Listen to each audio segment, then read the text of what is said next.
yang mungkin terakhir kita bahas tentang, oke, kita mulai dari jangan mencari jangan mencari kesalahannya. Bila dia salah maka berikan uzur, yaitu berikanlah maaf, ya. Namun itu tentu tidak mutlak memberikan uzur kepada guru, yang boleh jadi guru ini qadarullah menyimpang dari akidah yang benar, atau dari usul al-aqidah, yaitu asas-asas akidah, atau usul al-manhaj. Maka yang seperti ini tentu sebaiknya berhati-hati dan waspada.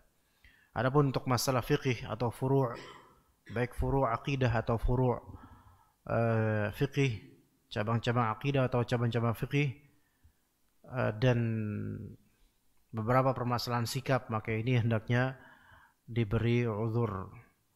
Kemudian juga dikatakan oleh Ibnu Qudamah, wala taqulanna lahu sami'tu fulanan yaqulu kadza wala anna fulanan yaqulu khilafaka. Jangan pernah berkata kepada ustadz kita, ya ustadz, sami'tu fulanan yaqulu kadza, saya dengar fulan berkata begini ya ustadz. Jangan pula berkata anna fulanan yaqulu khilafaka, saya mendengar fulan ustadz lain itu mengatakan sesuatu yang berbeda padamu. Ya, bisa dipahami atau tidak di sini? Yaitu misal kita, atau misal seorang ustadz mengajar di majelis, ya, dan antum hadir di dalamnya. Ustadz ini berkata, misal, ya akhi, sekarang BPJS halal misalnya, boleh kita mendaftar dan ikut serta padanya, BPJS kesehatan, walaupun tidak diprogram oleh pekerjaan dan seterusnya, tapi secara individual kita mengajukan diri untuk ikutan, misal. Taib, ini salah satu ijtihad dari ustadz tersebut mungkin, atau beliau mengikuti ijtihad asatidz yang lain, ya. Kemudian selesai kajian antum mengatakan, ustadz, tapi ustadz fulan berkata BPJS masih haram, atau ustadz, tapi ustadz fulan berkata berlawanan sama antum, ustadz. Maka yang seperti ini tidak beradab, melainkan mungkin dengan kalimat lain, ya, dengan kalimat misal, gimana saat menyikapi pandangan yang misalnya dia mengatakan BPJS masih haram saat misalnya, itu lebih afdal kalau memang kita ingin mencari ilmunya bukan mencari perselisihannya, ya. Jadi misal ana mengatakan, ya akhi, sekarang ini BPJS halal karena beberapa poin-poin persyaratan yang berkaitan dengan gharar dan mungkin riba itu dihapus misalnya, sehingga diganti dengan solusi yang terbaik. Misal, ya, misalnya Anda bilang begitu. Namun kemudian antum mendengar semalam cuplikan kajian dari ustadz fulan lain, ya, yang mana konklusi ustadz fulan adalah bahwasannya sampai sekarang masih haram. Maka setelah majelis antum datangi Anda, walaupun secara personal 4 mata. Kemudian antum bilang, Ustadz, kata ustadz fulan itu haram, Ustadz. Gimana, Ustadz? Tapi antum kok bilang halal? Nah, ini enggak benar.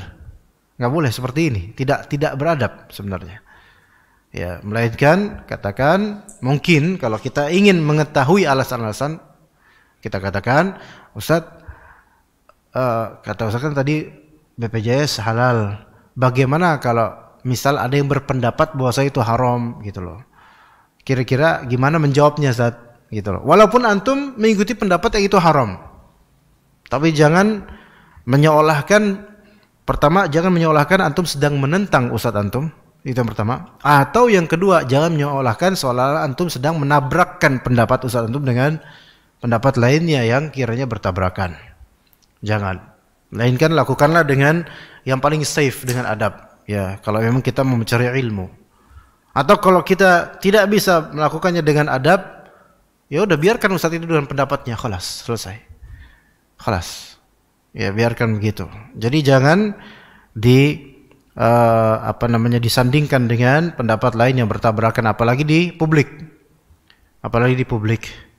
Termasuk di media sosial. Ketika antum berguru pada seorang ustadz, dan dia memiliki Facebook misalnya, kemudian apa yang beliau tulis di statusnya itu suatu pendapat yang mana antum mendengar pendapat ustadz atau syekh lain misalnya, maka jangan antum lakukan i'tirad.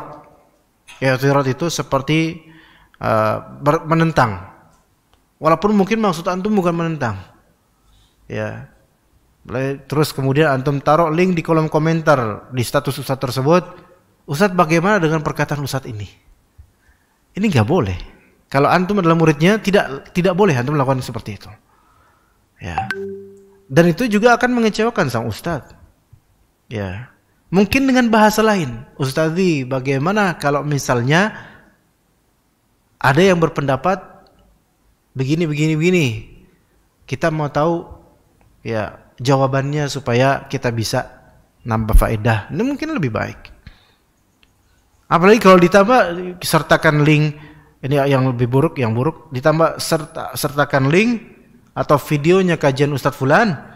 Yang mana Ustadz Fulan ini adalah temannya Ustadz antum, tapi berlawanan dalam masalah ini. Ini enggak layak, enggak. Mungkin niatan kita enggak ingin menabrakkan antar pendapat ustadz, tapi secara zahir ini membuat fitnah nanti ke depannya. Minimal fitnah di hati sang ustadz itu. Begitu. Kemudian juga wala tu'rid min tuli suhbatih. Kalau diterjemahkan di sini yaitu jangan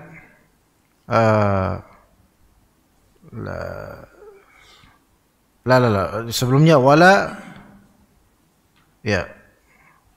wala tusifna atau wala tusifanna indahu alima, yaitu jangan membicarakan ulama lain di depannya. Apa maksudnya jangan membicarakan ulama lain di depannya? Iya, perlu dipahami nih, ya.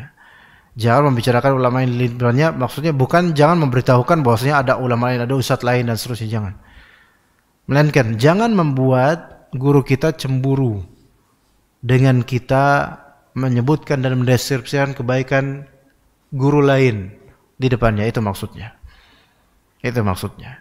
Jadi bukan artinya ustadz di Kalimantan ada ustadz fulan, yuk, ya nggak apa-apa, nggak ada urusan. Tetapi kalau misalnya antum berguru pada ustadz ini, berguru mulazamah terutama secara eksklusif, ya.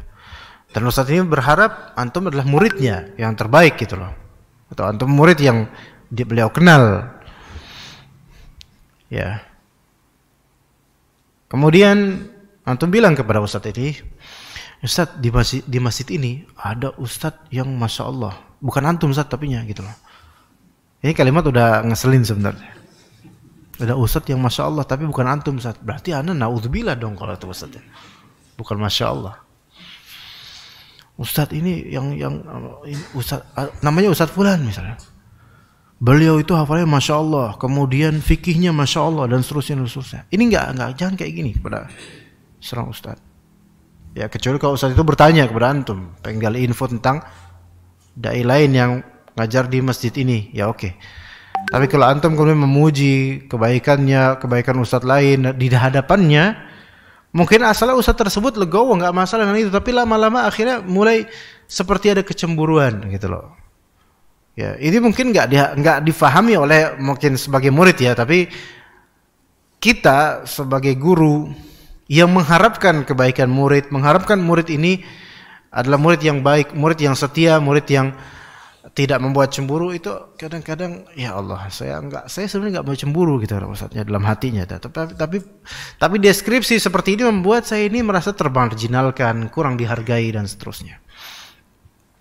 Maka jangan mendeskripsikan dai lain kepada seorang dai kecuali ditanya, ya, kecuali ditanya. Atau kecuali ada hajat, ya, kecuali ada hajat. Apalagi kalau memang deskripsi tersebut betul-betul melejit sifat-sifatnya pada ustadz yang dideskripsikan, ya. Taib. Kemudian wala tu'rid min tuli suhbatih, ya, jangan bosan menjadi muridnya dalam waktu yang panjang, ya. Wala tu'rid itu jangan Jangan berpaling karena udah lama berguru padanya. Ini di antara akhlak. Ketika memang kita tahu beliau adalah orang berilmu, memiliki ilmu, wawasan yang luas, hafalan yang bagus dan seterusnya, ketahuilah ustadz yang sahih, ustadz yang benar adalah ustadz yang tidak melepas dirinya dari ilmu syar'i. Maksudnya tidak melepas dirinya dari belajar, itu ustadz yang benar. Adapun ustadz yang tidak layak antum ikuti adalah ustadz yang melucuti tali ilmu darinya.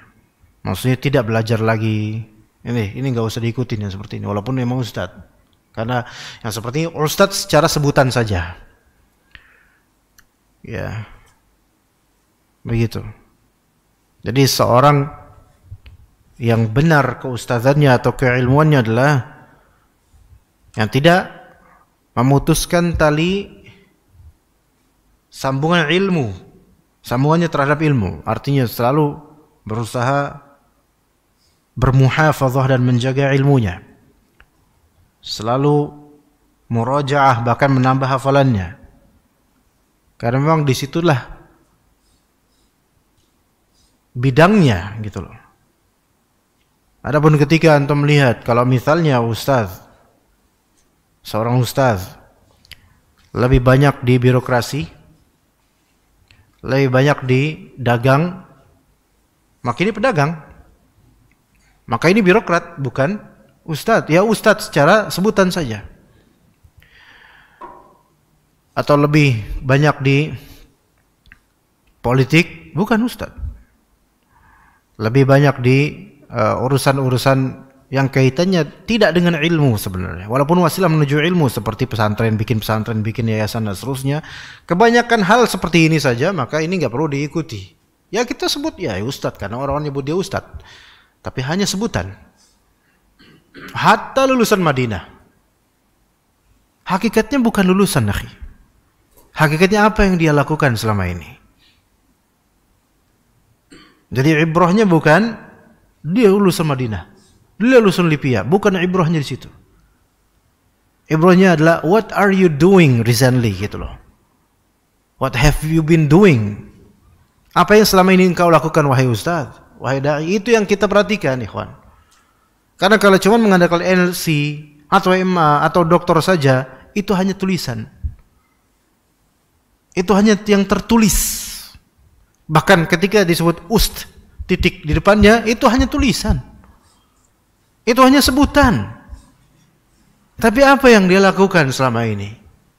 Kalau selama ini belajar untuk memberi manfaat pada dirinya dan juga pada kaum muslimin, ini baru insyaallah dai, penyeru. Bukankah Rasulullah SAW dakwah di Makkah, dakwah di Madinah, selalu belajar? Selalu belajar. Wahyu selalu terupdate. Enggak semata-mata udah jadi Rasul, udah jadi Nabi, dinobatkan menjadi Nabi, kemudian dinobatkan menjadi Rasul, selesai, enggak ada tambahan wahyu, enggak ada belajar. Terus sepanjang hidupnya sampai akhir hayatnya.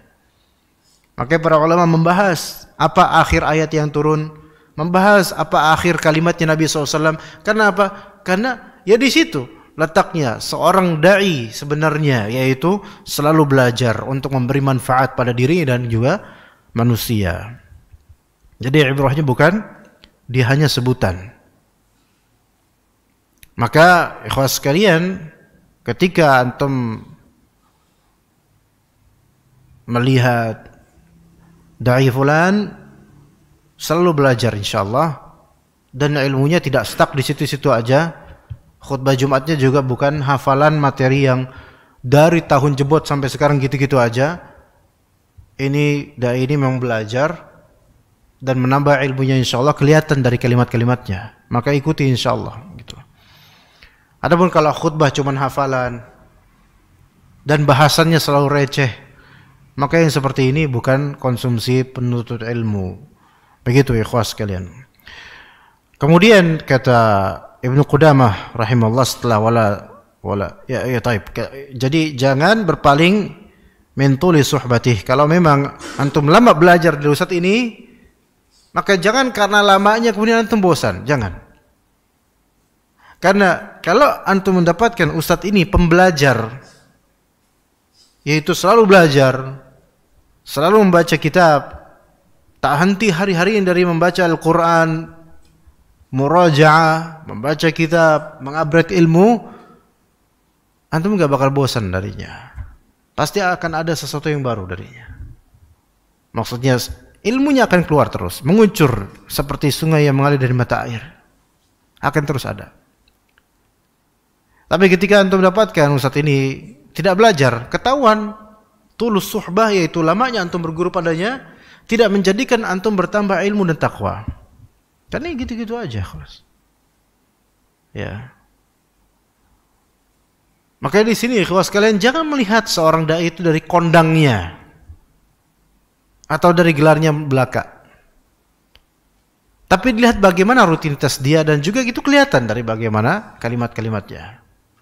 Malah justru semakin kondang seorang dai, berarti semakin sedikit jam belajar dia. Iya. Belum lagi kesulitan safar, lamanya waktu perjalanan. Tapi juga tidak semua yang ada beberapa dai kondang kemana-mana, tapi dia tetap menyimak ilmu, itu ada. Walaupun di safarnya tetap membawa kitab. Ada itu para masyaikh, beberapa seperti itu. Ada syekh namanya Syekh Masyhur, ya, bin Hasan Al-Salman, Syekh Masyhur dari Jordania. Muridnya Syekh Albani juga. Rekan terdekatnya Syekh Ali Al-Halabi rahimahullah. Itu Syekh Masyhur dari mudanya itu beristighal dan menghabiskan waktu di maktabah, di perpustakaannya. Jadi menunggu waktu sholat selalu ada di maktabah, di perpustakaan, membaca kitab. Ya tentu kita enggak harus seperti itu ya. Sampai beliau ketika safar untuk mengadakan daurah di negeri manapun, beliau di pesawat itu kadang-kadang memesan seat yang lebih dari satu kadang, atau mungkin tetap satu seat tapi itu kitab satu di tangannya, dua di meja pesawat, dan banyak kitab. Itu mentahqiq, membahas dan meneliti di atas pesawat, nggak menghabiskan waktunya, betul-betul dihabiskan untuk ilmu. Nah ini masya Allah. Dan kalau antum mendengar kajiannya, ini orang ini deras ilmunya, karena kitab-kitab yang sudah beliau reguk faedahnya itu udah nggak tahu berapa ribu, dan udah berapa puluh kitab beliau, dan berapa belas atau berapa puluh kitab yang ditahqiq oleh beliau. Ini diantara contoh. Jadi ada diantara ulama atau asatidzah yang walaupun safar pun itu tidak menghabiskan waktu untuk hal yang sia-sia, melainkan tetap dia belajar. Ada, dan itu tercermin dari ilmunya insyaallah. Ya, maka ketika kita dapat seorang dai atau ustaz yang kita mulazamah dan terus menerus padanya, mau kondang atau tidak, tapi biasanya yang kondang ini agak sedikit belajarnya, mulai menyedikit. Ketika antum tahu ini ustaz ini dia rajin belajar, terlihat dari ilmunya yang setiap saya hadir di majelisnya selalu ada sesuatu yang baru, maka ikuti insyaallah. Jangan bosan, dan tidak akan bosan insyaallah dengannya. Wala tarfa' nafsaka an khidmatih. Dan janganlah engkau menolak untuk berkhidmat kepadanya. Berkhidmat yaitu membantu. Khidmat artinya membantu. Jangan nolak untuk membantu sang ustaz. Membantu apapun, baik energi atau tenaga, atau jasa tertentu, atau bahkan membantu secara finansial, selama ustaz tersebut memang tidak mencarinya dari antum. Jadi berkhidmat, karena khidmat terhadap ustaz sama dengan khidmat terhadap umat, karena di depan ustaz ada umat. Dan berkhidmat kepada dai yang saleh, yang benar, maka itu juga berkhidmat kepada agama Allah, karena yang dituturkan oleh dai ini adalah agama Allah. Ya begitu. Jadi jangan malu-malu untuk berkhidmat kepada seorang dai yang saleh. Namun bukan berarti seorang dai itu memperalat dan memanfaatkan secara licik murid-muridnya yang berkhidmat padanya. Ini juga dibedakan. Ketika kita membaca sebagai murid, kita membaca bahwasanya guru kita atau ustadz fulan memanfaatkan khidmat murid-muridnya untuk kepuasan duniawinya, tinggalkan. Karena dia tidak mencari amal saleh. Dia mencari kenyamanan duniawinya. Ya, jadi berkhidmatlah pada orang yang tepat. Pada dai yang nyarinya ridha Allah, bukan nyarinya servis manusia. Ya. Kemudian ikhwas kalian, berikutnya dikatakan oleh beliau, wa idza aradta lahu hajatan, atau wa idza uridat lahu hajatun sabaqtal qauma ilaiha. Bila dia mempunyai hajat yang harus ditunaikan, maka dahuluilah orang-orang dalam menunaikannya. Apa maksudnya? Jika guru antum memiliki hajat itu kebutuhan, ikhwan. Hajat artinya kebutuhan. Maka yang benar adalah menunaikan hajat, bukan membuang hajat. Iya. Salah itu, kalau bahasa Indonesia itu salah. Ngapain bro? Buang hajat. Hajat kok dibuang? Hajat kan kebutuhan. Ya, kita ini kadang-kadang istilah kita walaupun menjadi uruf, itu kalau diteliti kembali salah. Buang air. Air jangan dibuang, diminum. Iya. Terus gimana dong cara membahasakan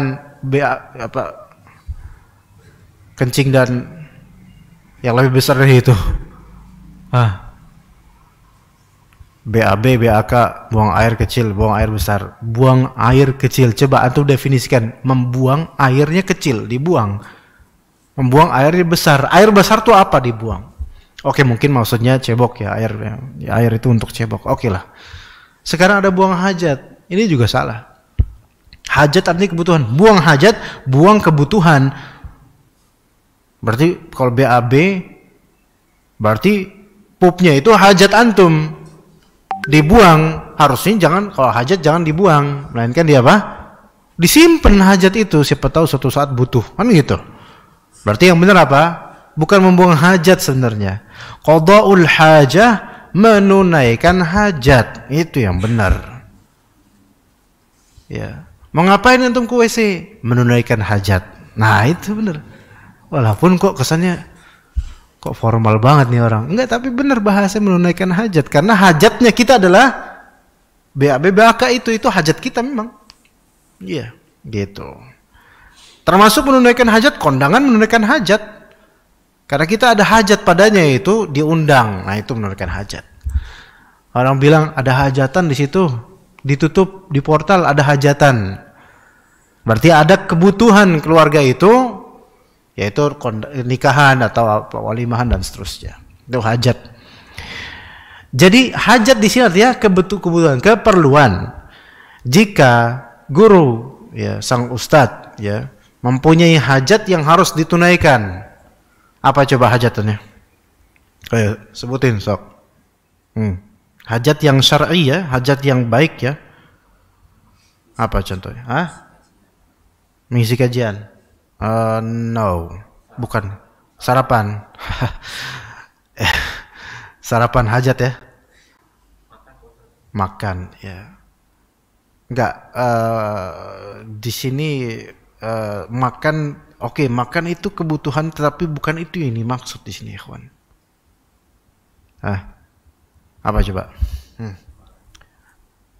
Enggak, yang kita kenal itu hajat gitu loh. Maksudnya disebut hajat oleh kita juga gitu. Kalau makan kan nggak mungkin kita bilang ada pada makan di situ.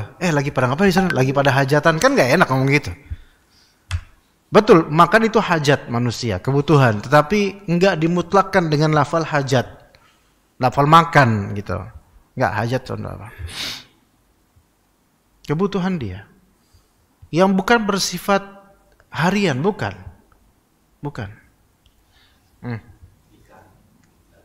Kasian banget dainya belum nikah apa gimana? Ya, oke. Kalau misal dai-nya Ustadz antum belum nikah, mungkin menduda, mungkin iya itu hajat bener. Maka antum jadi orang yang pertama dalam menunaikan itu. Itu benar sahih, benar. Sahih. Biasanya jawaban seperti itu yang ada selalu di pikiran, Pak, ya. Iya. Benar, sahih. Itu hajat. Misal Ustadz antum menduda atau Ustadz antum masih single dan bapuk alias bujang lapuk ya. Udah lama gak nikah tapi jadi ustadz aja gitu lah. Udah pembahasan fikih, toharah udah, pembahasan sholat udah, pembahasan zakat udah, pembahasan puasa sudah, haji sudah, jual beli sudah. Itu udah ngaji kitab fikih bertahun-tahun. Pembahasan nikah nih kata ustadznya. Ustadz gak nikah, Ustadz? Iya sih pengen nikah, cuman gimana ya? Belum ada jodohnya. Mustahil Ustadz, nggak bisa, nggak ada jodohnya. Banyak Ustadz yang mau Ustadz, gitu misalnya. Ya berarti belum ada dananya. Nah ini hajat. Ya tapi seorang Ustadz nggak layak untuk kayak gitu ngomong di depan jemaah. Ya, saya mau nikah nih tapi dananya belum ada, enggak. Iya. Harusnya muridnya juga peka nih. Nih kok Ustadz ngebujang terus nih atau menduda terus nih. Harus dicarikan misalnya. Cariin di semak-semak gitu kan. Maksudnya semak-semak ummahat kajian gitu. Siapa tahu ada yang mau sama dia misalnya. Iya, tawarkan. Atau ukht, ini Ustadz Fulan sedang mencari jodoh. Mungkin bisa lah kita pertemukan. Itu termasuk apa? Orang yang pertama mendahulukan, menunaikan itu. Atau mungkin Ustadz apa udah ada jodoh? Ada sih bidikan saya gitu kata Ustadz. Tapi qadarullah maharnya dia mensyaratkan sekian-sekian, nggak kuat saya. Maka antum sumbang kalau punya duit. Ya. Kalau nggak punya duit mungkin ada orang yang bisa menyumbang antum. Tolong Ustadz ini beliau mau nikah tapi nggak bisa. Insya Allah pahalanya besar kalau antum nikahin dia, masya Allah. Jangan galang donasi ya. Ustadz Fulan nggak punya duit, yuk kita galang donasi di grup WhatsApp satu RT ya, malu lah Ustadznya. Atau grup kajian kayak gitu tuh. Di grup kajian masjid, apa ini masjid apa nih?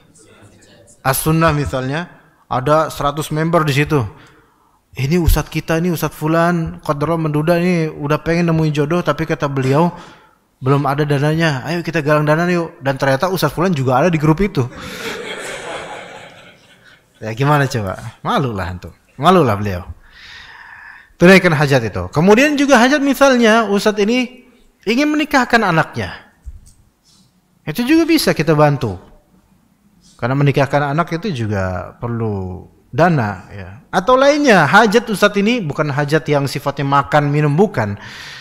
Yaitu misal Ustadz ini membutuhkan kitab.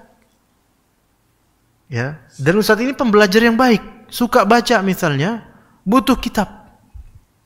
Ya, butuh referensi. Ya, walaupun sekarang udah ada PDF gitu kan. Tapi nggak semua Ustadz mengandalkan PDF. Ya, mungkin yang ustadz-ustadz muda belakangan ini banyak yang seperti itu. Tapi banyak ustadz-ustadz tua enggak, PDF itu saya nggak bisa kok baca PDF terus. Kayak nggak masuk ke hati itu. Ada beberapa ustadz seperti itu. Berarti kan butuh dana untuk beli kitab.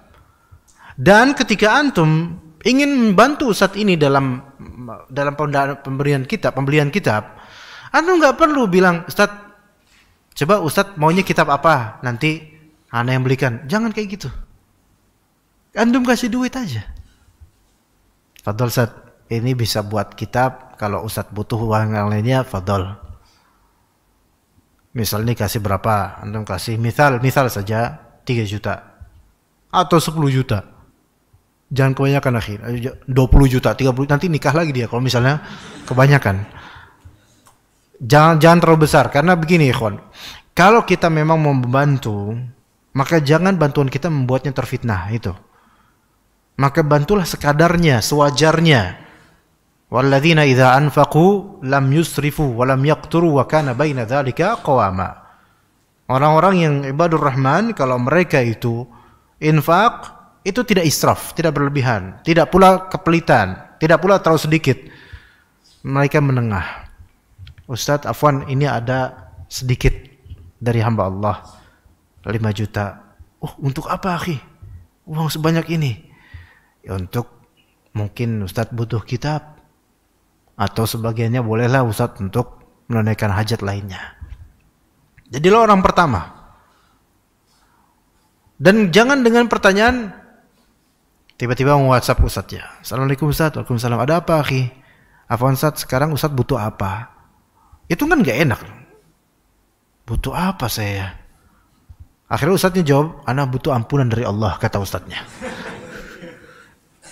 Iyalah, butuh apa yang gak enak lah ditanya kayak gitu. Kalau emang punya inisiatif atau mendengar kabar Ustadz ini butuh sesuatu, udah gercep aja, udah selesai.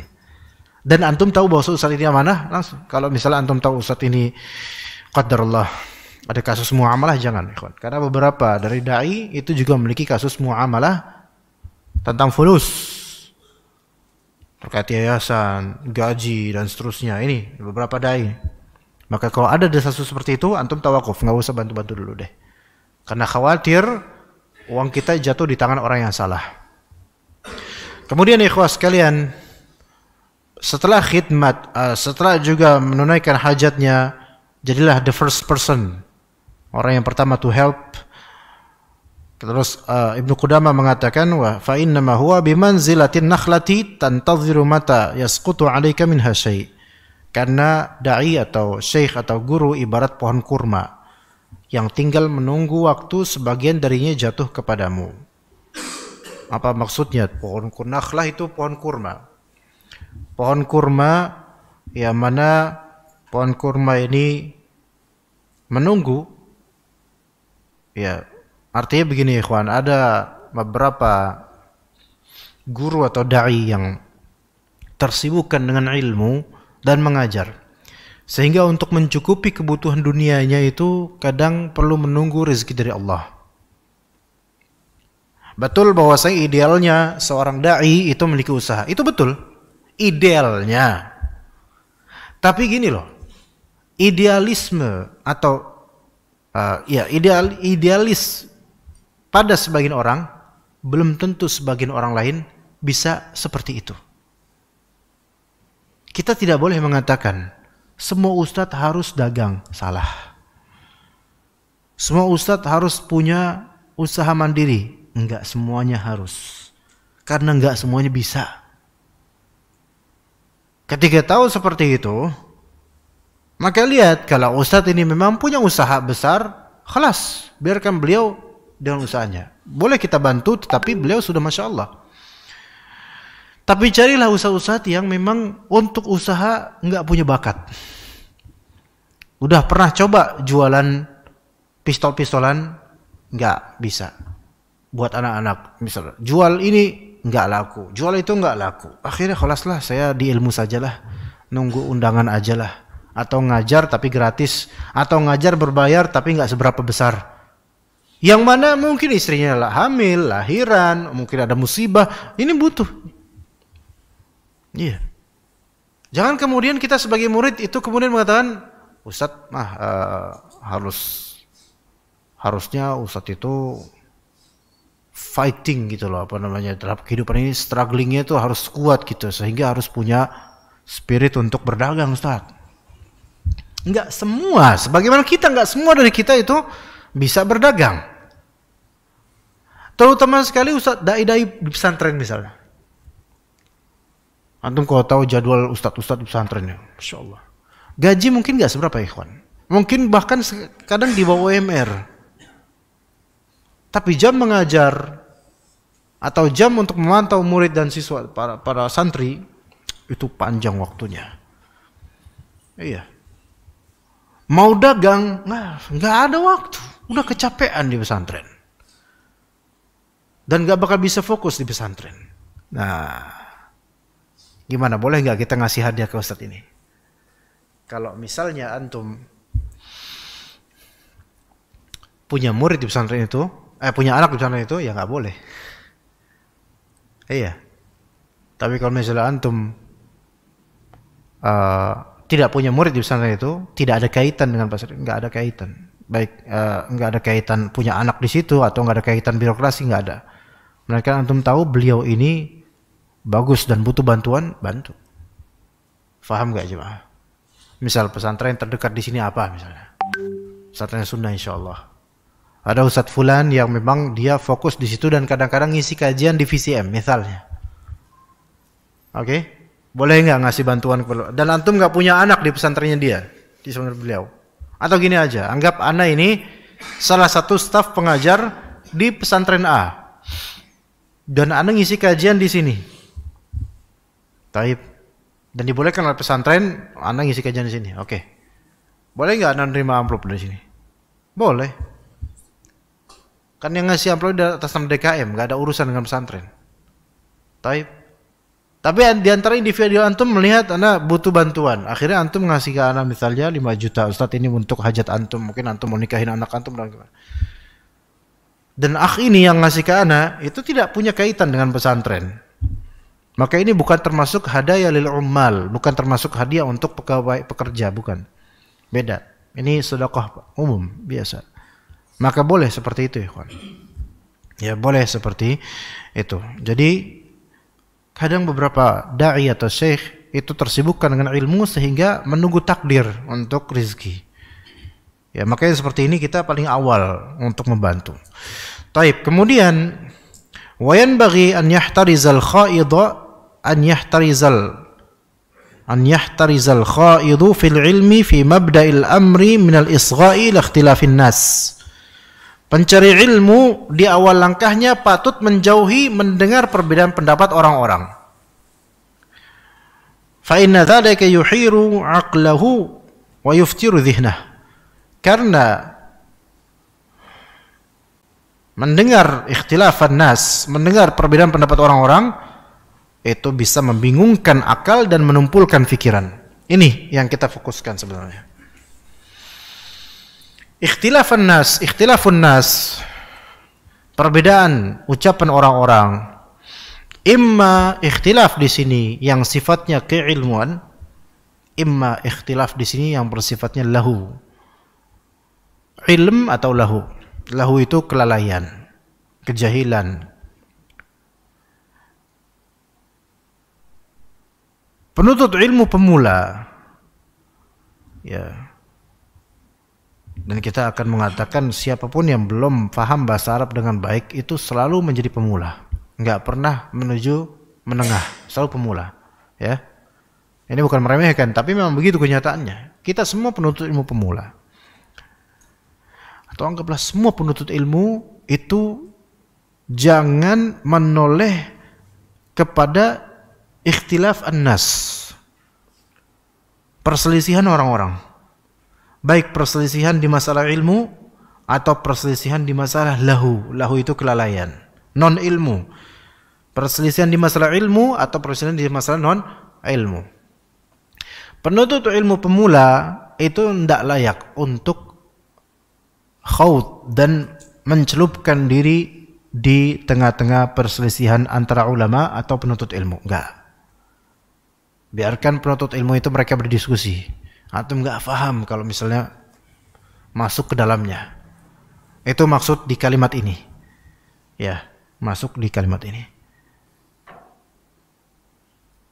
Juga masuk di kalimat ini yaitu seorang penuntut ilmu itu dari awal belajar tentang khilafiyat. Perbedaan pendapat di antara ulama. Ini akan memberikan tasyatut. Tasyatut itu tidak rapih ilmunya. Ya. Ada sebagian dari orang, walaupun bukan dai sunnah, itu menyeolahkan mengetahui khilafiyah itu adalah bagian dari ilmu yang tinggi. Beberapa dai, dia bukan dai sunnah insyaallah. Atau ada dai yang, beberapa ustadz dai yang ternisbatkan kepada sunnah, namun kadang sikapnya tidak baik. Kita harus tahu masalah khilafiyah. Orang-orang harus diajarkan masalah khilafiyah. Ya akhi, orang awam aja, kita yang awam ini, jangankan khilafiyah, yang pakem aja, standar aja, kita aja belum menguasain. Mau dicekokin khilafiyah, makin bingung. Ya. Apakah kita harus mengetahui semua masalah khilafiyah atau keumuman masalah khilafiyah? Enggak harus. Karena ilmu ini asalnya untuk diamalkan. Bukan untuk diperselisihkan atau untuk belajar perselisihan, bukan. Kalau misalnya ada suatu pesantren di Jawa Timur yang tidak layak kita sebutkan namanya, tapi mungkin banyak orang paham. Dari SMA, kitab muqarrarnya, muqarrar itu apa, kurikulumnya, yaitu fikihnya Bidayatul Mujtahid wa Nihayatul Muqtasid di beberapa pesantren. Itu kitab perkara Ibnu Rushd, itu sebenarnya untuk tingkatan magister atau doktoral seharusnya. Ya. Namun kemudian dipelajari di pesantren. Sekarang kalau kita tanya ke anak-anak pesantren itu, mereka tuh nggak paham kenapa mereka dicokoki pelajaran khilafiyah yang berat seperti ini. Itu kan pelajaran misalnya hukum tentang misalnya khamr najis atau tidak, atau hukum tentang air, ya, tahur, perbedaan antara Hanafiyah yang menafikan tahur dan jumhur ulama yang mengadakan tahur. Ya, ini khilaf ya. Antum aja sendiri bingung juga nih orang ngomong apa. Anak SMA diajarkan seperti itu, dan itu satu masalah dari ratusan masalah atau bahkan 1000 lebih masalah. Khilafiyah antara Hanafiyah, Syafi'iyah, Malikiyah dan Hanabilah begini. Dalilnya adalah begini. Oke, itu memang karya masterpiece-nya Ibnu Rushd. Tapi kalau untuk pemula itu racun. Pahit. Dan hasilnya nggak ada sebenarnya. Hasilnya nggak ada.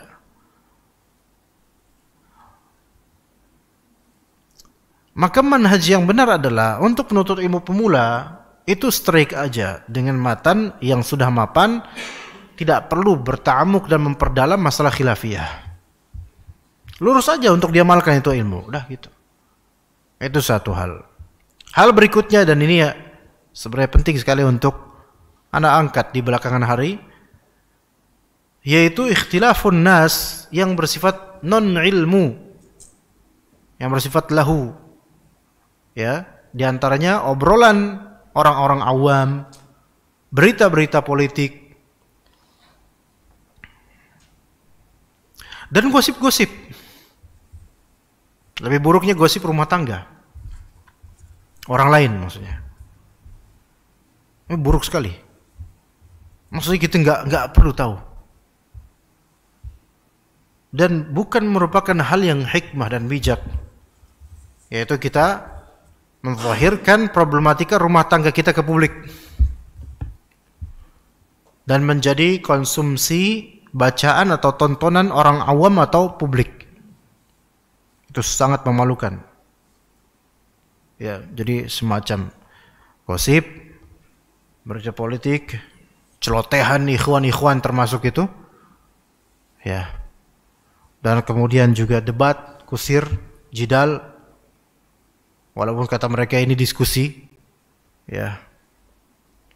Maka di sini ana akan menyebutkan beberapa hal dari beberapa buku yang berkaitan dengan ini, supaya waktu kita itu berkah, ikhwan, karena kita ini nggak lepas dari media sosial, dan di media sosial banyak sekali kelalaian sebenarnya.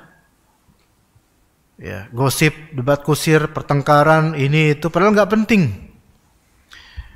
Anda mengambil dari kitab, dan Anda menganjurkan untuk siapapun di sini atau yang menyimak, ada kitabnya Ustadz Yazid hafizahullah, yaitu Menuntut Ilmu Jalan Menuju Surga. Ini kitabnya. Ini kitab manhaji, ya, yang seperti ini kitabnya, ya. Ini talibul ilm kalau memang nggak bisa bahasa Arab, membaca kitab-kitab Arab berkaitan dengan ini, maka ini diantara kitab manhaj penuntut ilmu, maksud saya, yang insya Allah lengkap dan terstruktur. Ya, di sini ada masalah bertengkar dan debat kusir. Kata beliau, jauhilah bertengkar dan debat kusir dalam berbagai masalah syariat, karena itu adalah cara-cara ahlul bid'ah. Ya. Ya, diskusi, mereka bilang diskusi, padahal itu adalah debat. Ya, dan sampai bertengkar dalam masalah syariat. Kalau diskusi munaqasha oke lah. Tapi kalau sampai debat kusir miro, yaitu saling memblok satu sama lain akhirnya kemudian marah satu sama lain. Ini ciri cara-cara ahlul bid'ah. Pelakunya tidak pernah memiliki pendapat yang tetap. Ingat, orang yang suka debat, jangan antum kira dia itu sabit. Sabit itu kokoh, enggak. Salah. Kalau antum ada orang mahasiswa, beberapa mahasiswa atau orang itu memang ikuti kursus debat, ya, ikuti kursus debat. Bagaimana supaya caranya menang debat? Antum jangan pernah mengira orang yang pintar debat berarti dia kuat pendapatnya. Tidak, enggak, salah sebenarnya. Betapa banyaknya orang kalem lebih kuat dia dan lebih kokoh, istiqomah. Dan kalau kita lihat orang-orang yang pandai berdebat, banyak kemunafikan pada dirinya. Yang mungkin sekarang ngomong gini, nanti di perdebatan lain pendapatnya beda. Karena tujuan debatnya itu bukan untuk mempertahankan kebenaran, tapi supaya menang atas lawan. Nah, itu ciri-ciri ahlul bid'ah. Maka antum akan lihat ahlul bid'ah mutanaqidun, yaitu mereka saling kontras. Di hari A ngomong gini, di hari B beda lagi. Yang mana pendapat keduanya itu dari satu lisan tapi saling memukul satu sama lain. Ya, maka dikatakan setiap harinya ia memiliki pendapat yang baru. Maka hati-hati dengan keinginan untuk bertengkar. Kalau kita lihat di media sosial belakangan ini beberapa individu yang mana kok suka memantik emosi, suka bertengkar, suka ngomong yang membuat orang itu agak emosi gitu. Dan kemudian suka berdebat dan mengomentari semua orang yang menentang dia di kolom komentar. Maka antum katakan di sini, ini orang tidak akan bertahan lama kokohannya. Iya, beneran. Siapapun itu, walaupun dia penuntut ilmu, bahkan justru penuntut ilmu menunjukkan tidak berkahnya ilmunya adalah ketika dia banyak berdebat. Hatta dia banyak menyebutkan referensi ini, membaca kitab ini, tapi dia sering berdebat. Ini menunjukkan dia kurang ikhlas dan tidak sabit, tidak kokoh ilmunya. Iya. Orang yang selalu menyapa atau orang yang selalu merespon setiap hardikan menunjukkan dia tidak kuat pendiriannya. Orang yang merespon segala hardikan menunjukkan tidak kuat pendirian. Nggak kuat, karena dia harus merasa merespon semua orang. Dia merasa harus melayani semua orang. Ini nggak kuat seperti itu. Seorang penuntut ilmu niat belajar harus ikhlas karena Allah, bukan dengan niat untuk membantah orang, bukan, atau berdebat, bukan. Maka kata Nabi SAW, man ta'allama al-ilma liyubahiya bihil ulama wa yujariya bihis sufaha wa yasrifa bihi wujuhan nasi ilaihi adkhalahu Allahu jahannam. Barang siapa yang mempelajari ilmu untuk berbangga-bangga di hadapan ulama, banyak referensinya, retorikanya indah, karena pengen dibanggakan di hadapan ulama, dan untuk berdebat dengan orang-orang bodoh, karena yang melayani perdebatan rata-rata bodoh juga. Orang berilmu berusaha menjauhi perdebatan, karena orang yang berilmu benar kokoh, dia itu menjaga stabilitas emosi hatinya. Dia nggak mau sakit hatinya dengan berdebat, maka dia tinggalkan debat. Kemudian wa yasrifa bihi wujuhan nasi ilaih, serta niatannya mencari perhatian orang banyak supaya wajah-wajah orang itu tertuju padanya. Maka hati-hati kalau misalnya seorang dai atau siapapun yang ada di hatinya bibit-bibit self-centered, yaitu trying to be center of attention gitu loh, berusaha untuk menjadi pusat perhatian. Ini bukan talibul ilmi yang benar seperti ini. Di media sosial mengumandangkan kalimat-kalimat yang membuat orang-orang itu tertuju padanya. Maka hendaknya jangan seperti ini. Karena ini mengotori liyasrifa bihi wujuhan nas ilaih. Dengan ilmu dia tuh pengen orang-orang tuh melihat siapa saya. Dan ketika kita menemukan siapapun orang berilmu di media sosial yang kerap atau berkali-kali memakai metode ini, self-centering, maka tinggalkan. Tidak ada manfaatnya yang seperti ini. Karena orang-orang seperti ini menggunakan ilmunya untuk kejumawaan diri. Bukan supaya kita mereguk faedah dan beramal, bukan. Ya. Ada belakangan di YouTube itu ada, walaupun sebenarnya Anda nggak menganjurkan antum juga menonton, tetapi ada faedah Anda dapat. Dia 10 tanda orang sok pintar. Ada salah satu poin yang menohok Anda, yaitu rata-rata orang sok pintar itu adalah orang yang dia itu pengen diakui, atau di antara faktor orang itu sok pintar adalah pengen diakui, ya. Dan memang itu berkaitan, pengen diakui dengan sok pintar tuh berkaitan banget ya kawan, melazimkan satu sama lain. Dan juga kata Nabi SAW, ma dhalla qaumun ba'da hudan kanu alaihi illa utul jadal. Tidaklah sesat suatu kaum setelah Allah memberikan petunjuk pada mereka, melainkan karena mereka suka berbantah-bantahan. Taib. Di kitab yang juga Anda sangat rekomendasikan pada antum, nama kitabnya Adab dan Kiat dalam Menggapai Ilmu, Pustaka Darussunnah. Ini beberapa tahun belakangan sempat stagnan cetakannya, enggak dicetak lagi. Tahun kemarin baru dicetak ulang. Alhamdulillah. Tapi ini salah satu kitab terbaik kata Syekh Abdul Aziz As-Sadahan. Ada di sini kaitannya juga dengan masalah ikhtilafun nas. Di sini halaman 197, setelah masalah debat kusir selesai, kita membahas masalah penuntut ilmu dan desas-desus isu. Desas-desus. Ya.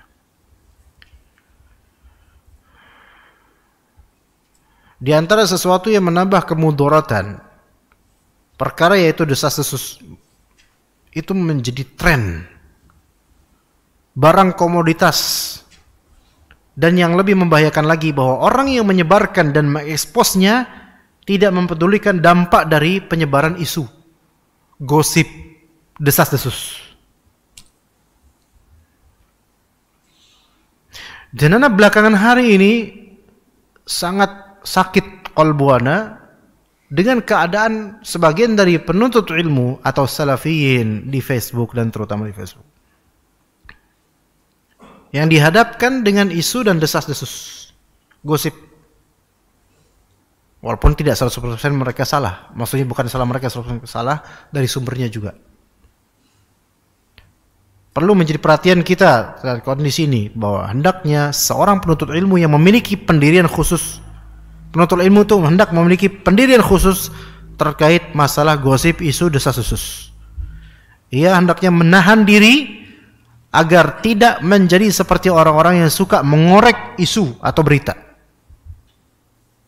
yang tidak ada tujuan dari melainkan hanya untuk menyebarkan desas-desus kepada setiap orang yang dia sampaikan pada setiap majelis.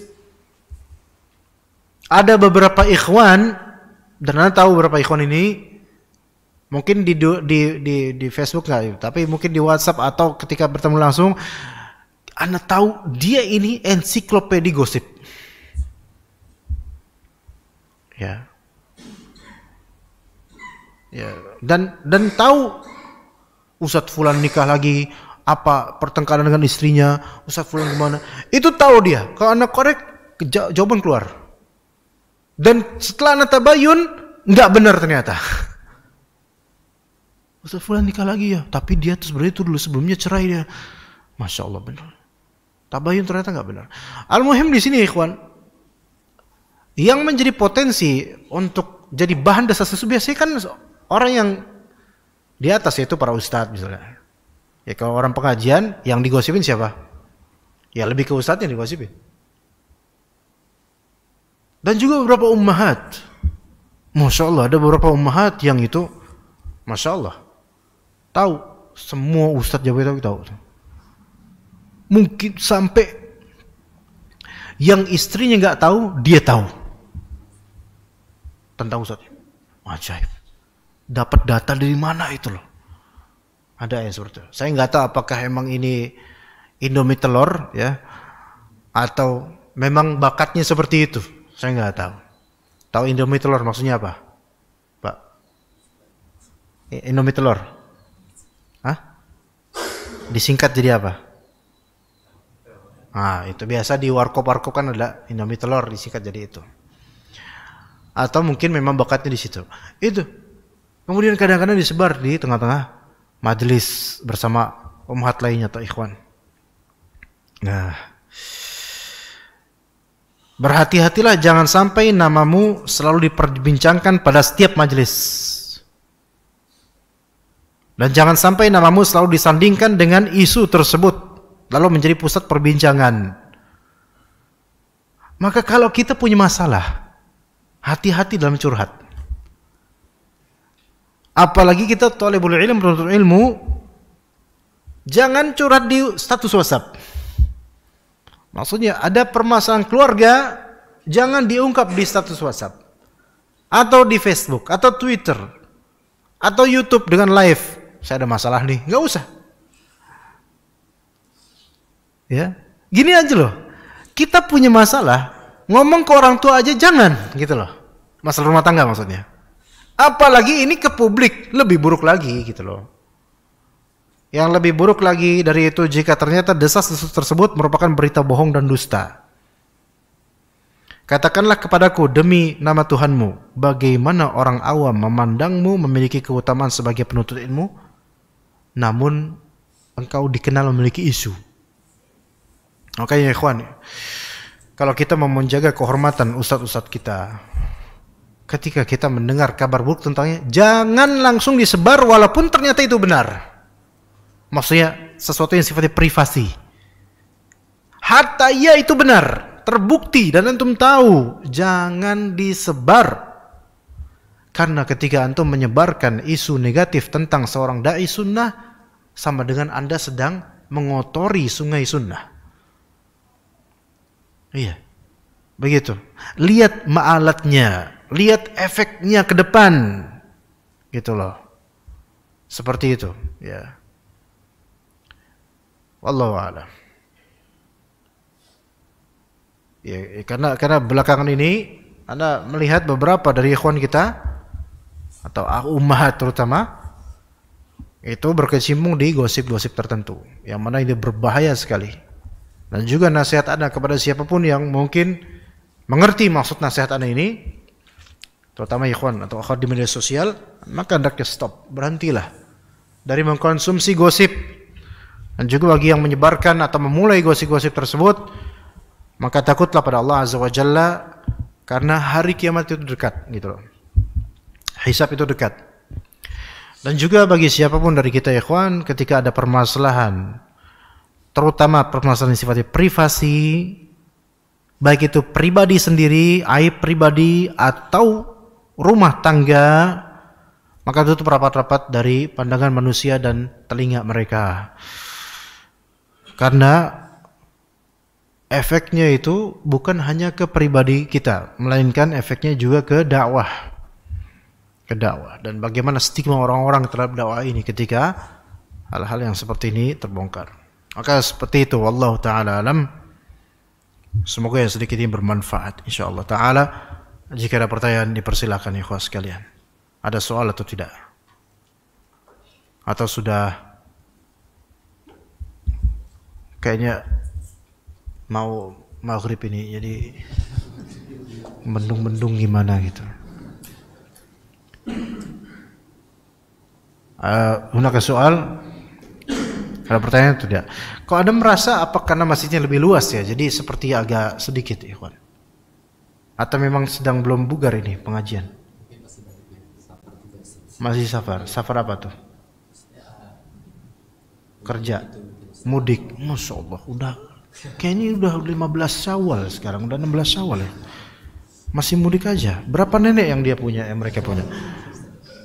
16, sekarang 16 Syawal ya, kawan. Anda melihat mudik kali ini, lebaran kali ini itu orang banyak dimanjakan dengan pulang kampung. Sejujurnya dibandingkan dengan sebelum-sebelumnya, Anda nggak tahu apakah ada dendam kesumat karena sebelum-sebelumnya nggak full pulang kampungnya atau gimana, nggak tahu.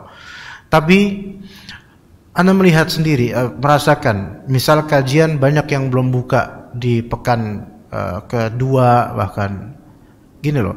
Apa nggak cukup liburan sepekan full setelah Lebaran itu kan Lebaran hari apa? Sabtu. Untuk pendapat yang lebih rajih ya. Yang Jumat silakan ya. Sabtu, Ahad, Senin, Selasa, Rabu, Kamis, Jumat, Sabtu, Minggu, Seninnya kan libur lagi kemarin. Ya enggak? Senin kan hari libur itu hari. Itu kan panjang itu. Ya. Kemudian Selasa, Rabu, Kamis, Jumat, Sabtu sekarang masih ada yang pulang kampung. Emang masih ada. Mungkin menjamak cuti tahunan panjang gitu mungkin ya. Dijamak. Ya, bukan jamak takhir, bukan jamak takdim, nggak tahu jamak tak apa itu. Nah, dan juga majelis-majelis itu merasa jangan dulu deh karena kayaknya masih sepi nih. Sebenarnya salah. Menurut Anda ya, harusnya memang pekan ini dari Senin kemarin itu pada mulai. Kita jangan memanjakan orang-orang dengan membiarkan itu mindset mereka lama pulang kampung dan udahlah menuntut ilmu nanti ajalah nanti pas udah full pekan depan. Anda merasa futur, Anda merasa ada kefuturan di antara ikhwan kita atau akhwat kita, jemaah. Dengan panjangnya liburan, kajian. Kajian tuh banyak yang udah diliburkan sejak apa? Awal Ramadan. Maghrib, kajian maghrib terutama. Sebagian bahkan meliburkan kajian subuh. Dan banyak yang meliburkan kajian duha karena udahlah duha nggak usah kajian lagi puasa. Enggak sebenarnya. Ya bukan berarti Anda pengen banget diundang, bukan. Tetapi ini terlalu lama rentangnya. Dan banyak orang terkesan dimanjakan dengan ini. Nanti tahun depan gimana tuh nanti? Ketika Ramadan, ketika Lebaran itu mungkin di hari Rabu. Seninnya harus masuk. Wah, gua kayak tahun kemarin enak banget kita bisa lama. Itulah. Ya.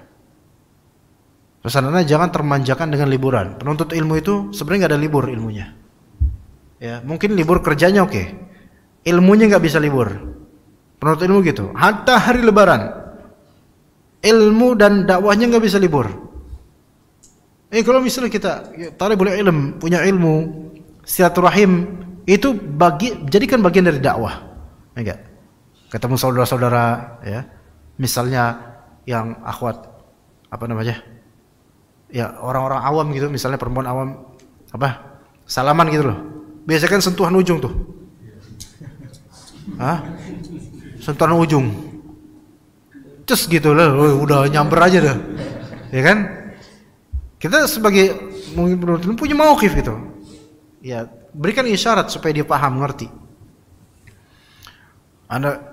Ada sedikit cerita, Masya Allah, ini pendidikan itu penting ya kawan. Adalah pokoknya di suatu rumah, ya, Anda duduk di situ pas Lebaran kemarin, hari pertama kalau nggak salah, hari pertama kedua gitu, seperti hari kedua.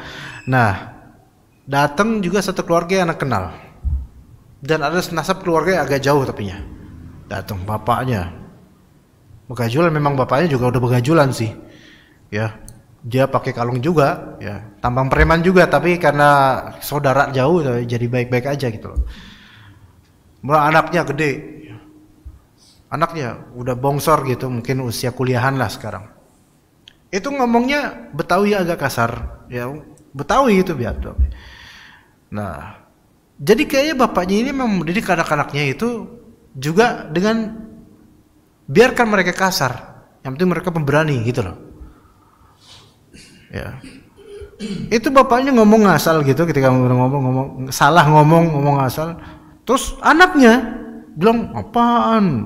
Mau kayak gitu, gue tampol lu. Gitu loh, bapaknya digituin. Anak diem aja, anak bingung mau jawab apa ya. Mau tahdzir dia bukan hizbi.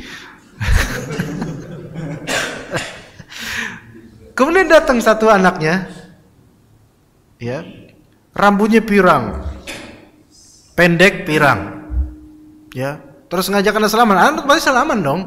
Anak halus banget tangannya gitu loh. halus banget gitu tangannya. Ya pakai kaos biasa, pakai celana biasa. Anak gini halus banget tangannya. Pirang, pendek rambutnya. Ya.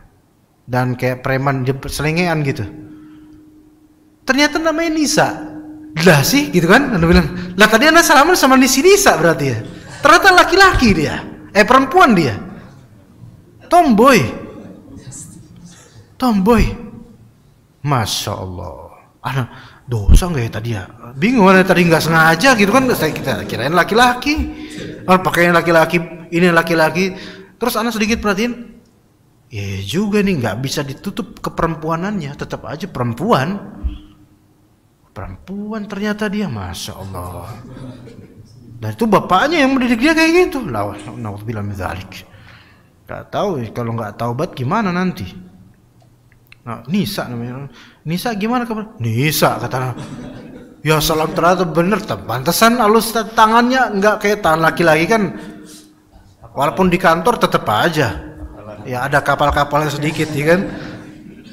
Ini Masya Allah, dia salah. Berarti inilah Allah kata bilang. Kita mungkin mudah-mudahan diberi udzur ya. Karena nggak tahu, Allah nggak tahu sama sekali. Nah, Lebaran kali ini Masya Allah, kita kadang bisa dakwah dengan sikap, sehingga orang awam itu tahu gitu loh sikap kita. Ya kita berikan sesuatu anak-anak gitu kan. Pernah antum ingat gak Pak, ketika dulu kecil siapa yang paling banyak ngasih fulus ke antum ketika Lebaran? Masih ingat? Anda masih ingat siapa? Beliau fulan gitu kan. Dulu kasih 20.000. Ya, waktu masih kecil dikasih 20.000 itu udah Masya Allah ikhwan.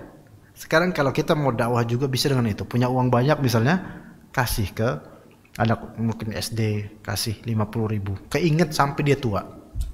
Insya Allah. Nanti pas dia tua, kita makin tua, kita tagih. Enggak lah, jangan. Itu diantara dakwah ikhwan. Diantara dakwah. Jadi artinya kita berilmu atau mencari ilmu enggak ada libur sebenarnya. Mungkin di hari Lebaran tetap dengerin kajian MP3 atau apa. Untuk memberikan ilmu juga tidak ada libur insyaallah. Begitu semestinya ya. Semoga bermanfaat insyaallah taala. Ya, udah jam 6:32. Tidak ada pertanyaan insyaallah ya. Ya, Pak. Ayo, fadhil. Bismillah, Assalamualaikum warahmatullahi wabarakatuh. Assalamualaikum. Mohon maaf Ustaz, izin menyampaikan. Ada makanan atau kita langsung pulang? Alhamdulillah, qadarullah tidak ada Ustaz. Alhamdulillah, ya udah, apa nanya lanjut aja.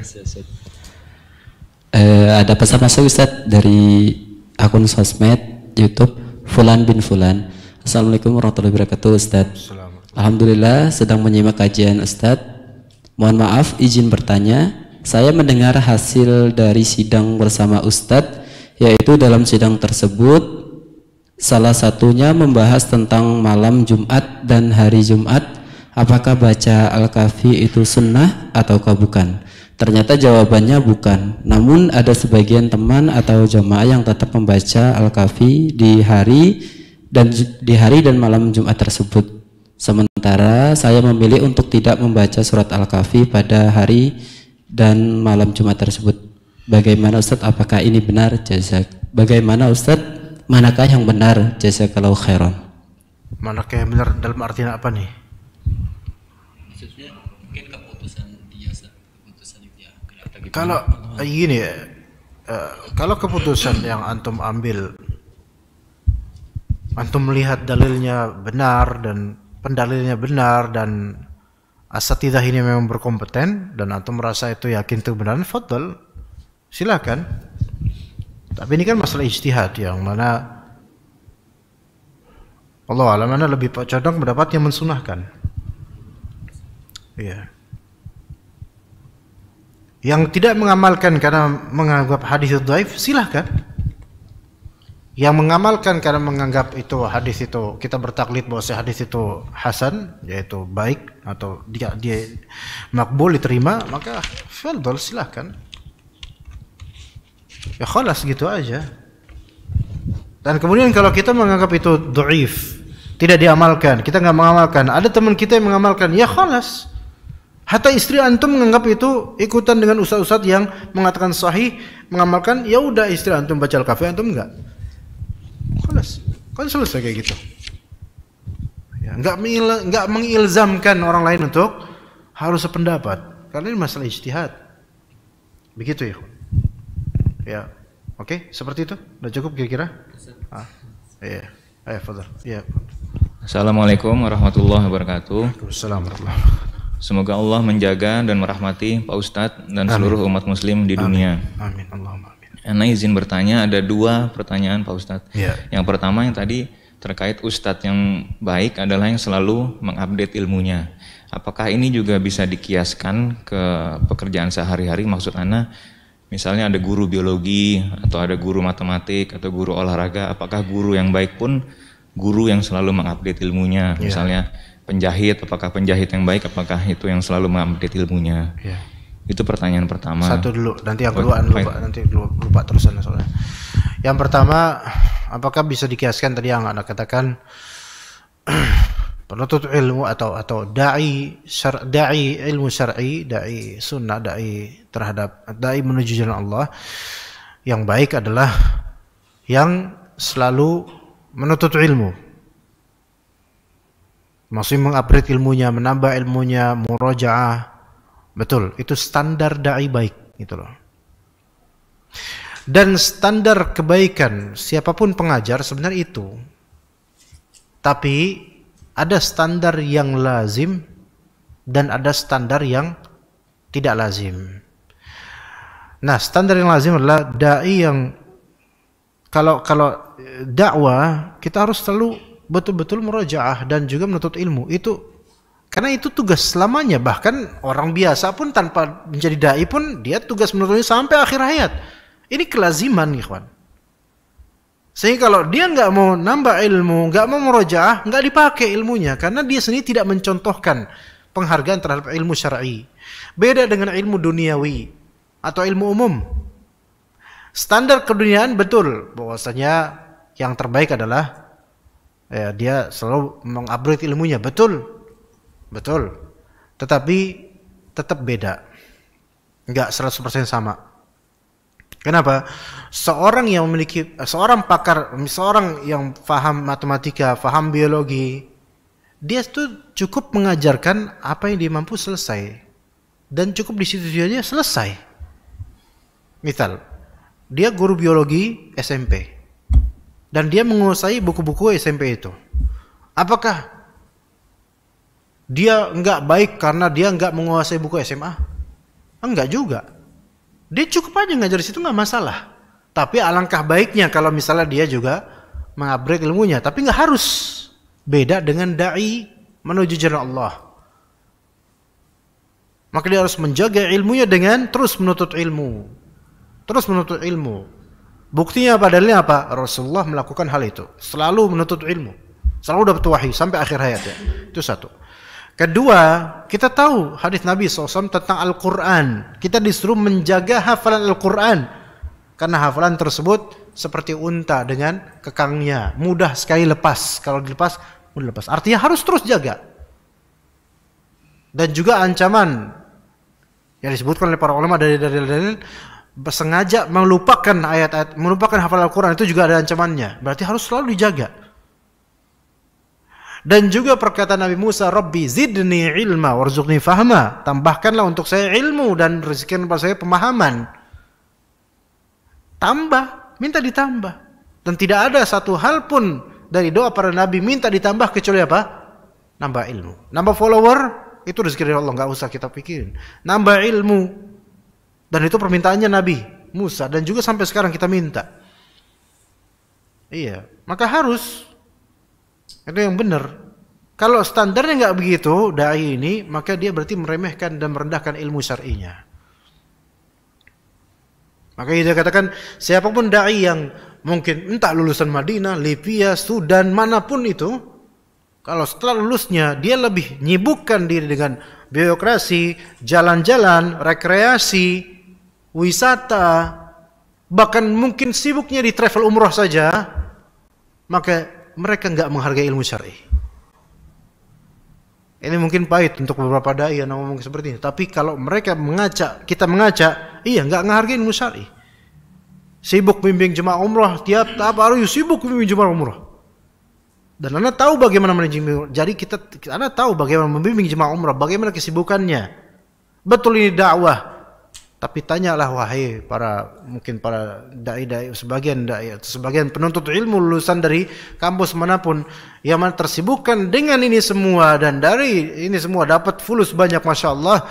Tapi tanya pada diri kita masing-masing, udah berapa bulan nggak baca kitab? Jujur aja, antum capek di bimbing umrah, harus ke bandara, kemudian nanti bimbing umrah berapa? 10 hari, ke Turki tambah lagi 14 hari, antara ada ke Palestina. Oke, itu masya Allah, ada ilmunya masya Allah, ada caranya masya Allah. Sekarang tanya, antum murojaah nggak? Kitab apa yang terakhir antum baca? Antum udah nyuruh istri antum nggak membersihkan debu-debu yang ada di kitab-kitab kuliah antum dulu di Lipia? Kalau belum, Anda ingetin supaya istri antum bersihin tuh debu-debunya. Saking nggak pernah dibaca lagi. Begitu pula dengan kita. Kalau misalnya kita punya buku, punya di rak-rak di rumah, berdebu, semuanya berdebu, nggak pernah baca, berarti antum merendahkan ilmu syar'i. Semua dari kita. Artinya kalau Anda pribadi melihat dai-dai aja sampai level seperti ini, apalagi yang awam. Kita yang awam mungkin lebih malas lagi untuk murojaah. Siapa yang malas murojaah Al-Quran berarti dia nggak menghargai hafalannya. Siapa yang malas murojaah ilmu berarti dia nggak menghargai ilmu yang telah dia cari sebelumnya. Itu standarnya ilmu syar'i. Ini nggak bisa. Kitab-kitab ini, buku-buku ini baca. Mungkin nggak semua buku karena kita nggak bisa baca semua buku. Tapi tetaplah terus continue menuntut ilmu, gitu.